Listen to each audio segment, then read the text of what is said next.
देश के विकास की प्रक्रिया में राज्यों की भूमिका बढ़ाने के उद्देश्य से अब नए नीति आयोग में योजना बनाने की बड़ी जिम्मेदारी राज्यों पर होगी। देश में योजना बनाने के पूरे ढांचे में ही आमूलचूल बदलाव के साथ अब तय किया गया है कि गांव को संस्थागत तरीके से योजना बनाने की प्रक्रिया का हिस्सा बनाया जाएगा।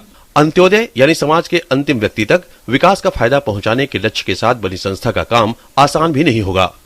योजना आयोग की जगह लेने वाले नीति आयोग की टीम के नामों का आज ऐलान कर दिया गया।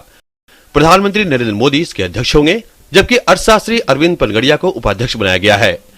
इसके पूर्णकालिक सदस्यों में अर्थशास्त्री विवेक देवराय और पूर्व रक्षा सचिव और रक्षा वैज्ञानिक डॉक्टर वीके सारस्वत के नाम शामिल हैं। पदेन सदस्यों में गृह मंत्री राजनाथ सिंह, वित्त मंत्री अरुण जेटली, रेल मंत्री सुरेश प्रभु और कृषि मंत्री राधा मोहन सिंह शामिल हैं। जबकि विशेष आमंत्रित सदस्यों में परिवहन मंत्री नितिन गडकरी, सामाजिक न्याय और अधिकारिता मंत्री थावरचंद गहलोत और मानव संसाधन विकास मंत्री स्मृति ईरानी होंगी। आइए समझते हैं कि नीति आयोग के कामकाज में राज्यों की भूमिका कैसे प्रभावी होने जा रही है। प्रधानमंत्री सभी राज्यों के मुख्यमंत्रियों के साथ मिलकर विकास का एक राष्ट्रीय एजेंडा तय करेंगे। देश में संघीय ढांचे को और मजबूत करने के लिए राज्यों का साथ लगातार लिया जाएगा।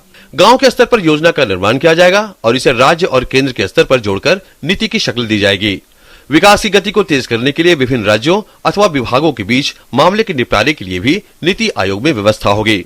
अभी तक योजनाएं योजना आयोग के द्वारा बनाए जाने के बाद राष्ट्रीय विकास परिषद के द्वारा स्वीकार की जाती थी, जिसकी अध्यक्षता प्रधानमंत्री करते हैं। लेकिन अब नई व्यवस्था में राज्यों के मुख्यमंत्री ही अपने अपने राज्यों की प्राथमिकता के आधार पर योजना बनाते नजर आएंगे।